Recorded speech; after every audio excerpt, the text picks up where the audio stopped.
Hi friends, I hope आप सभी की स्टडीज काफ़ी अच्छी चल रही होगी।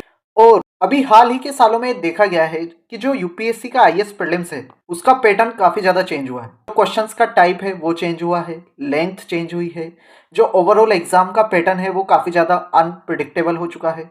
बट इस सिचुएशन में भी कुछ ऐसे टाइमलेस प्रिंसिपल्स हैं जो पहले भी रेलेवेंट थे, आज भी रेलेवेंट है और आगे भी रेलेवेंट रहेंगे। ऐसे 12 टाइमलेस प्रिंसिपल्स के बारे में मैं आपको इस वीडियो में बताऊंगा, जिनको अगर आपने समझ लिया और फॉलो किया तो आपके जो एग्जाम को क्लियर करने की प्रोबेबिलिटी है, चांसेस है, वो काफ़ी ज़्यादा बढ़ जाएंगे। तो इस वीडियो को शुरू करते हैं। अगर आप इस चैनल पर नए हो तो here is a brief introduction about me. सबसे पहला प्रिंसिपल है अंडरस्टैंड द सिलेबस थोरोली। ऐसा तो ये चीज़ पूरे यूपीएससी एग्जाम के लिए रिलेवेंट है, बट भी प्रीलिम्स के हिसाब से बात करें तो आपको प्रीलिम्स का जो सिलेबस है उसको काफ़ी अच्छे से समझना होगा। यूपीएससी ने क्रिस्प सिलेबस दे रखा है, इसलिए आप पीवाईक्यूज का इस्तेमाल कर सकते हो सिलेबस को और अच्छे तरीके से समझने के लिए। बट पॉइंट ये है कि आपको ये पता होना चाहिए कि हर एक सब्जेक्ट में किस तरीके के टॉपिक से क्वेश्चन आते हैं। जैसे अगर इंडियन पॉलिटी की बात करें तो ऐसे कौन से एग्जैक्ट टॉपिक्स हैं जिनसे बार बार क्वेश्चन देखे गए हैं, जो यूपीएससी ने पूछे हैं। तो आपको पूरी तरीके से पता होना चाहिए कि पॉलिटी के सिलेबस में, साइंस एंड टेक के सिलेबस में, इकोनॉमी के सिलेबस में आखिर प्रीलिम्स के क्वेश्चन आते कहाँ से। प्रीलिम्स का सिलेबस इन सब्जेक्ट्स के रिगार्डिंग है कैसा। और जब आपको प्रीलिम्स का सिलेबस अच्छे से समझ में आ जाएगा तो आप फोकस्ड तरीके से अपनी प्रिपरेशन कर सकोगे। आप अननेसेसरी डिटेल्स को नहीं पढ़ोगे, जो भी रिलेवेंट होगा वही पढ़ोगे। दूसरा प्रिंसिपल है follow a structured study plan. आपको ये कोशिश करनी है कि आपका जो स्टडी प्लान हो वो एक रियलिस्टिक और स्ट्रक्चर्ड हो, जिसमें सारे जो टॉपिक्स हैं सिलेबस के वो कवर हो। एक पूरी टाइमलाइन हो जिसके तहत आपका सब्जेक्ट का कंप्लीशन हो, फिर रिवीजन का टाइम हो एंड देन मॉक टेस्ट का टाइम हो।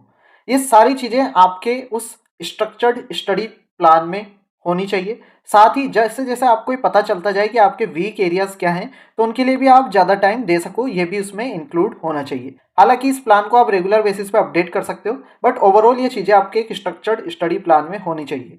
जैसे अगर ज्योग्राफी आपका वीक एरिया है तो आपको रेगुलर इंटरवल्स पर इसका रिवीजन शेड्यूल करना है, ताकि आप इस सब्जेक्ट को मास्टर कर सको। इसके बाद में तीसरा प्रिंसिपल है analysing previous year questions.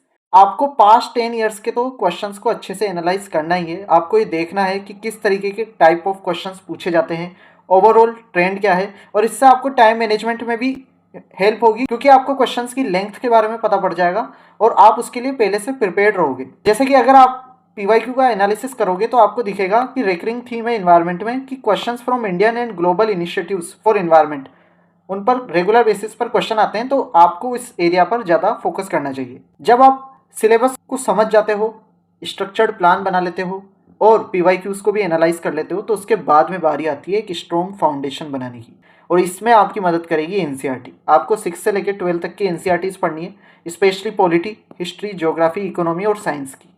Science की आप 6 से लेके 10th तक की एनसीईआरटी पढ़ सकते हो।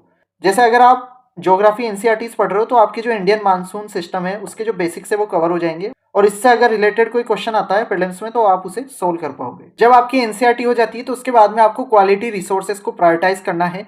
यहाँ पर मैंने क्वालिटी इसलिए लिखा है ताकि आप फ्यू बट रिलायबल सोर्सेज को फॉलो करो, उन्हें मल्टीपल टाइम रिवाइज करो।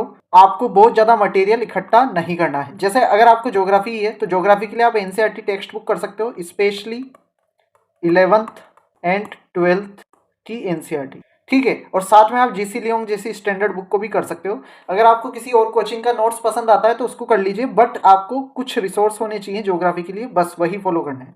साथ ही 6th प्रिंसिपल है आपको करंट अफेयर से खुद को अपडेट रखना है, क्योंकि करंट अफेयर से काफ़ी क्वेश्चन देखे जाते हैं। इसके लिए आपको डेली बेसिस पे न्यूज़पेपर के लिए टाइम निकालना है और credible sources of news follow करने हैं। जैसे आप डेली न्यूज़पेपर के लिए तो द हिंदू या इंडियन एक्सप्रेस या इनकी डेली न्यूज़ एनालिसिस देख सकते हो।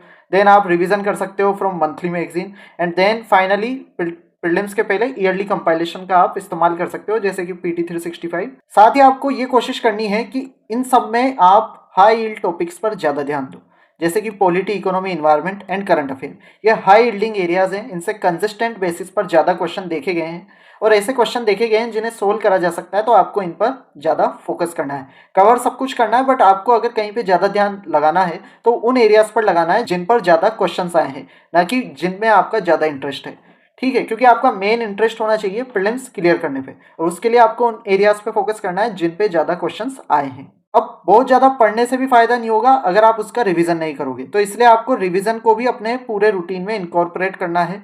आपको वंस अ वीक, जैसे आपने जो भी हफ्ते भर में पढ़ा उसे रिवाइज करना है। जैसे आप मॉडर्न हिस्ट्री के की पॉइंट्स को आप देख सकते हो। ज्योग्राफी के लिए अगर आपको रिवीजन करना है तो मैप बेस्ड क्वेश्चंस आप प्रैक्टिस कर सकते हो, मैप्स को देख सकते हो। तो रेगुलर रिवीजन आप करोगे तो आपकी नॉलेज सॉलिडिफाई होगी और आप अपनी नॉलेज को एक्चुअल एग्जाम में अप्लाई भी कर पाओगे। इसके बाद में 9th प्रिंसिपल है practicing a good test series. एक अच्छी टेस्ट सीरीज क्या होती है?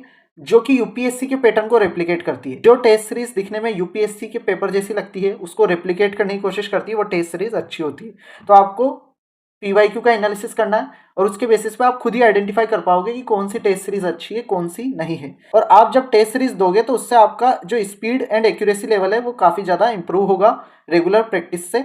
जैसे अगर आप इन्वायरमेंट एंड इकोलॉजी के क्वेश्चन में रेगुलर बेसिस पे मिस्टेक कर रहे हो तो आपको पता चल जाएगा कि ये आपका वीक एरिया है, तो आप इस पे रिवीजन करोगे और रिवीजन करोगे तो आपकी ओवरऑल जो मिस्टेक्स हैं वो टाइम के साथ कम होने लग जाएगी। तो इस तरीके से टेस्ट सीरीज आपको सेल्फ एनालिसिस करने का मौका देती है। जिन चीज़ों के कारण आपके मार्क्स लो आ रहे हैं वो आपको इम्प्रूव करने का भी मौका देती है।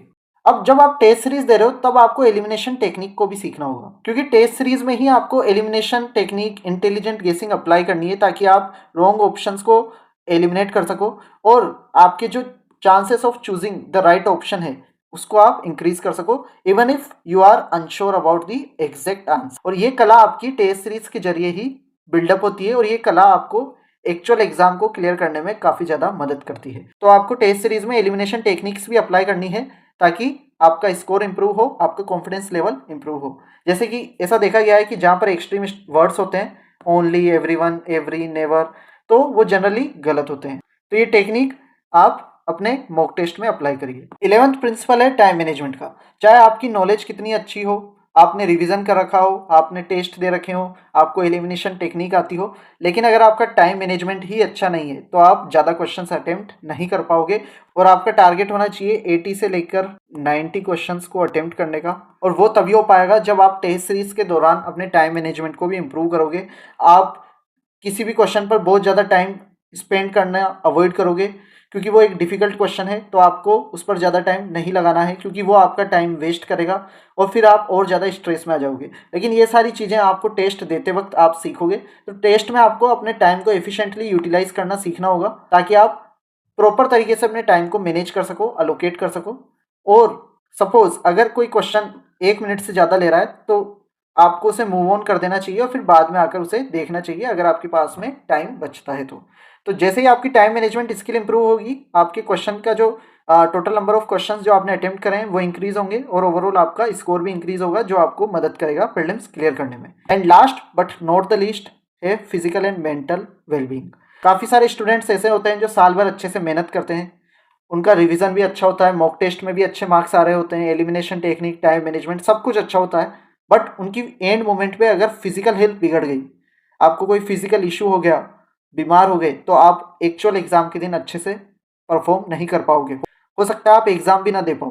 तो आपको अपनी फिजिकल एक्टिविटी को मेंटेन रखना है, साथ ही आपको अपना मेंटल वेलबींग भी रखना है। अगर आप एग्जाम के पहले डिप्रेशन में आ गए, आपको बहुत ज़्यादा स्ट्रेस होने लग गया, तब भी आप अच्छी तरीके से एग्जाम में परफॉर्म नहीं कर पाओगे। तो ये भी जब इंश्योर करना है कि आपका जो मेंटल वेलबींग है वो भी अच्छे से इंश्योर हो सके। तो आपको फिजिकल एक्टिविटी के साथ साथ माइंडफुलनेस प्रैक्टिसेस जैसे कि मेडिटेशन भी करनी चाहिए ताकि आपका फोकस एंड एंड्योरेंस अच्छा हो और आपकी बॉडी बेस्ट पोजीशन में हो एग्जाम को टैकल करने के लिए।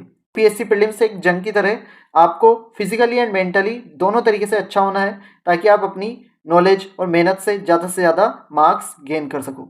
आप मेडिटेशन कर सकते हो डेली बेसिस पे, इससे भी आपको काफ़ी ज़्यादा मेंटल क्लियरिटी आएगी। आप योगा कर सकते हो या फिजिकल कोई दूसरी एक्सरसाइज कर सकते हो, इससे आपका physical and mental wellbeing maintain रहेगा।